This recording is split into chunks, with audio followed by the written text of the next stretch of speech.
Hello everyone, welcome to Riseups daily answer writing club. ഇന്ന് നമ്മുടെ മൂന്നാമത്തെ ദിവസമാണ്.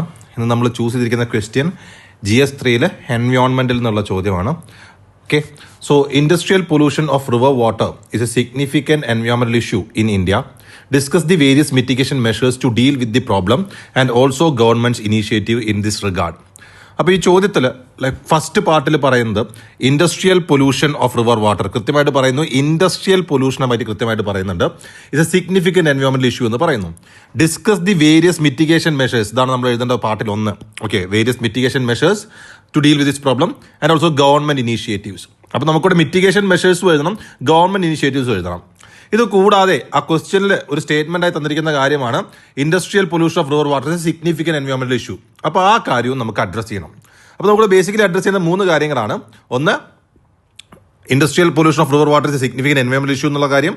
2, വേരിയസ് മിറ്റിഗേഷൻ മെഷേഴ്സിന്റെ കാര്യം. 3, ഗവൺമെന്റ് ഇനീഷ്യേറ്റീവ്സിന്റെ കാര്യം. ഇതൊരു 10 മാർക്ക് ക്വസ്റ്റ്യൻ ആണ്, 150 വേർഡ്സിൽ എഴുതാനുള്ളത്. So 2 sides of a paper. അപ്പോൾ ഇൻട്രൊഡക്ഷൻ ആയിട്ട് ഞാൻ 2 ഡേറ്റ കൊടുത്തിട്ടുണ്ട്. Like you can choose any one of them. 2 എഴുതണം എന്നല്ല, ഏതെങ്കിലും 1 എന്ന രീതിയിൽ 2 ഡേറ്റ കൊടുത്തിട്ടുണ്ട്. So central pollution control board has identified 351 polluted river stretches in India with industries such as textiles, chemicals, pharmaceuticals and tanneries being significant contributors.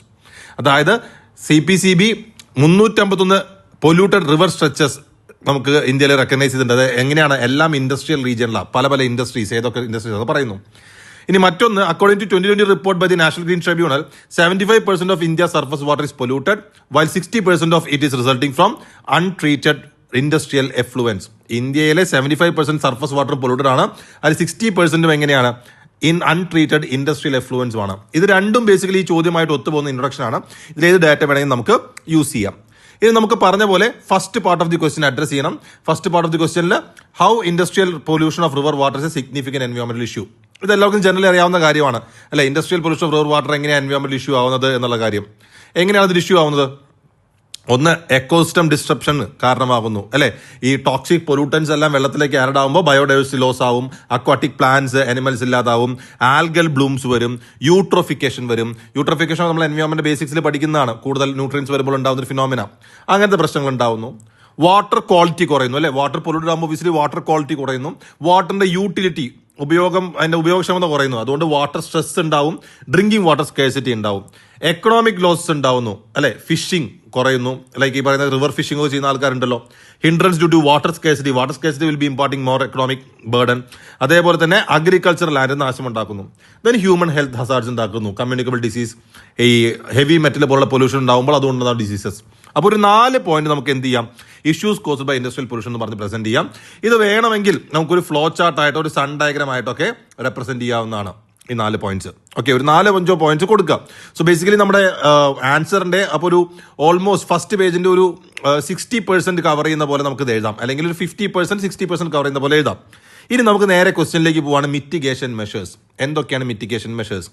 അപ്പോൾ കുറച്ച് technical terms ഉപയോഗിച്ച് എഴുതുന്നതായിരിക്കും ഇവിടെ നല്ലത്. ജനറലായ പോയിന്റ്സ് പറയാതെ, ലൈക്ക് ഇൻഡസ്ട്രിയൽ പൊല്യൂഷൻ കൃത്യമായി പറയുമ്പോൾ like industrial പൊല്യൂഷനെ hit ചെയ്യുന്ന രീതിയിലുള്ള കുറച്ച് ടെക്നിക്കൽ ടേംസ് എഴുതണം. അതിലൊന്ന്, എഫ്ലുവന്റ് ട്രീറ്റ്മെന്റ് പ്ലാന്റ്. എഫ്ലുവന്റ് എന്ന് പറഞ്ഞാൽ എന്താ? ഇൻഡസ്ട്രിയിൽ വരുന്ന ഈ റൺ ഓഫിന് പറയുന്ന പേരാണ് എഫ്ലുവന്റ്. അത് ട്രീറ്റ്മെന്റ് പ്ലാന്റ്സ് അത് മാൻഡേറ്റ് ചെയ്യുക. അതായത് എൻ്റെ ഇൻഡസ്ട്രിയിൽ നിർബന്ധമാക്കുക എഫ്ലുവൻസ് ട്രീറ്റ് ചെയ്ത ശേഷമേ ഒഴുക്കി വിടാവുള്ളൂ എന്നുള്ളത്. ഓക്കെ, അത് മാത്രമല്ല ഒഴുക്കി വിടുന്ന വേസ്റ്റ് കൃത്യമായി ചെക്ക് ചെയ്യണം. അതിൽ ഒരു ക്വാളിറ്റി സ്റ്റാൻഡേർഡ്സ് വെക്കണം. അതായത് ഇത്ര പൊല്യൂട്ടൻസ് കുറവ്, ഇത്ര ടോക്സിക് എലമെന്റ്സ് കുറവ് എങ്കിൽ മാത്രമേ ഒഴുക്കി വിടാവുന്നൊരു സ്റ്റാൻഡേർഡ്സ് വെക്കണം. ഒരു എക്സാമ്പിൾ കൊടുത്തിട്ടുണ്ട്. Tannery industries in Kanpur are required to operate common effluent treatment plant to reduce pollution levels in Ganga.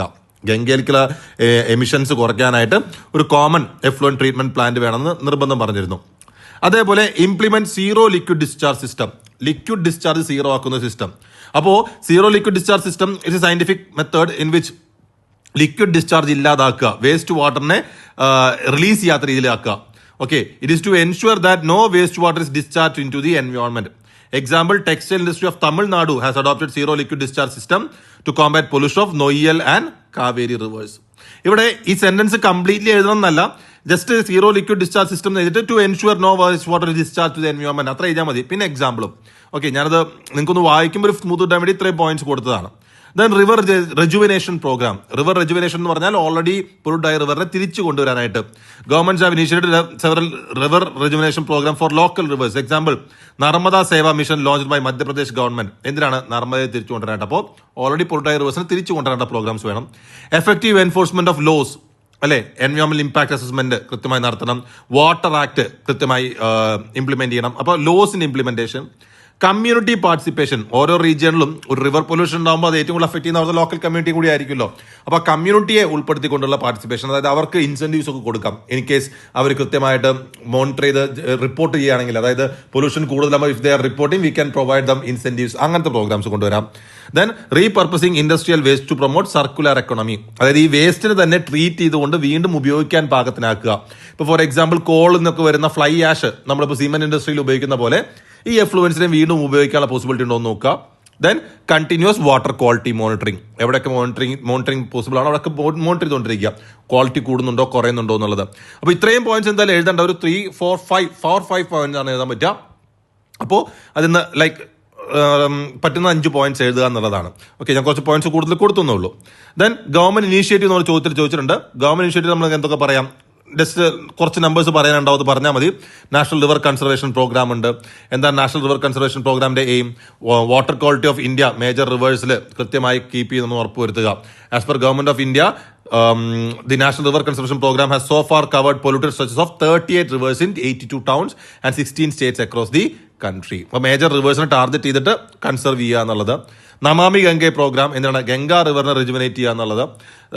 നോക്കുക, Ganga river through pollution control, river surface cleaning and promoting public awareness. National water quality monitoring program എന്തിനാണ്? Water quality monitor ചെയ്യാനായിട്ട്. അപ്പോൾ river water quality monitor ചെയ്യുമ്പോൾ നമുക്ക് എപ്പോഴൊക്കെ down ആവുന്നെങ്കിൽ അപ്പോൾ നമുക്ക് കണ്ടുപിടിക്കാൻ പറ്റും. ദെൻ നാഷണൽ ഗ്രീൻ ട്രൈബ്യൂണലിന്റെ ഫൗണ്ടേഷൻ 2010. അപ്പോൾ നാഷണൽ ഗ്രീൻ ട്രൈബ്യൂണൽ സിഗ്നിഫിക്കൻസ് ഒരു എക്സാമ്പിൾ കോട്ട് ചെയ്യണം. 2017 ബിജ്നോർ അമ്രോഹ എന്നുള്ള ഉത്തർപ്രദേശ് ഡിസ്ട്രിക്റ്റിലെ രണ്ട് ഇൻഡസ്ട്രീസിനെ അവർ ക്ലോസ് ചെയ്യാൻ NGT പറഞ്ഞിരുന്നു. അവരെന്തുകൊണ്ടാണ്? കൂടുതൽ പൊല്യൂട്ടൻസ് വിടുന്നുണ്ട്. ദെൻ ഒരു നാഷണൽ വാട്ടർ പോളിസി ഉണ്ട്. അപ്പോൾ ഇങ്ങനെ ഗവൺമെന്റ് എടുത്ത ഈ പറയുന്ന ഇൻഡസ്ട്രിയൽ പൊല്യൂഷനുമായി ബന്ധപ്പെടുത്തി വാട്ടർ കൺസർവേഷൻ ഗവൺമെന്റ് എടുത്ത ഈ മൂവ്മെന്റ്സിനൊക്കെ നമ്മൾ റെക്കഗ്നൈസ് ചെയ്ത് ഒന്ന് എഴുതി വെക്കുക. Then you should write the conclusion. Conclusion എന്ന് പറഞ്ഞാൽ എന്താണ്? By integrating advanced technology and enforcing stringent regulation and fostering public engagement, India can improve river conservation, securing clean water for future generation while harmonizing economic growth and economic protection. എന്താ പറയുന്നത്? നമുക്ക് technologies വേണം, അതിനൊപ്പം തന്നെ regulations കൊണ്ടുവരണം, അതിനൊപ്പം public ജനങ്ങളെയും കൂടി ഉൾപ്പെടുത്തിക്കൊണ്ടുള്ള പ്രോഗ്രാം വഴി നമുക്ക് എന്ത് ചെയ്യാൻ പറ്റും? ഫ്യൂച്ചർ ജനറേഷൻ വേണ്ടി സെക്യൂർ വാട്ടർ നമുക്ക് സേവ് ചെയ്യാൻ പറ്റും. അപ്പോൾ നമുക്ക് ഒരേ സമയം എക്കണോമിക് ഗ്രോത്തും എൻവയോൺമെന്റ് പ്രൊട്ടക്ഷനും കീപ്പ് ചെയ്യാൻ പറ്റും. ഇവിടെ നമ്മൾ മിഹിർ ഷാ കമ്മിറ്റിയെ ഒന്ന് റെഫർ ചെയ്യുന്നുണ്ട്. മിഹിർ ഷാ കമ്മിറ്റി ഇന്ത്യയിലത്തെ ലൈക്ക് വാട്ടർ പോളിസിനൊക്കെ വേണ്ടി കൊണ്ടുവന്ന കമ്മിറ്റിയാണ്. ആ കമ്മിറ്റിനെ ജസ്റ്റ് ഒന്ന് റെഫർ ചെയ്തിട്ടുണ്ട്. അപ്പോൾ ഈ രീതിയിൽ we can write this particular answer. മനസ്സിലാക്കേണ്ടത് കീഴിൽ പറഞ്ഞിരിക്കുന്ന എല്ലാ പോയിന്റ്സും ആഡ് ചെയ്യണം എന്നല്ല. Like you can write 4 or 5 points, but ഞാനത് റെഫറൻസിന് വേണ്ടി നിങ്ങൾക്ക് ഒരു കണ്ടന്റ് എൻറിച്ച്മെന്റിന് വേണ്ടിയിട്ട് അത്രയും പോയിന്റ്സ് ആഡ് ചെയ്തതാണ്. ഓക്കെ, സോ എല്ലാവരും എഴുതുക. അടുത്ത ആൻസർ എഴുതുമ്പോൾ നിങ്ങൾ ഇത്തവണ എഴുതിയ ആൻസറുമായിട്ട് എന്തെങ്കിലും മാറ്റങ്ങൾ വന്നിട്ടുണ്ട്, ഈ കീ മാറ്റങ്ങൾ വന്നിട്ടുണ്ടെങ്കിൽ അതൊന്നും മനസ്സിൽ ഓർത്ത് വയ്ക്കുക, കറക്റ്റ് ചെയ്യുക, ഇംപ്രൂവ് ചെയ്യുക. Okay, thank you. Keep writing.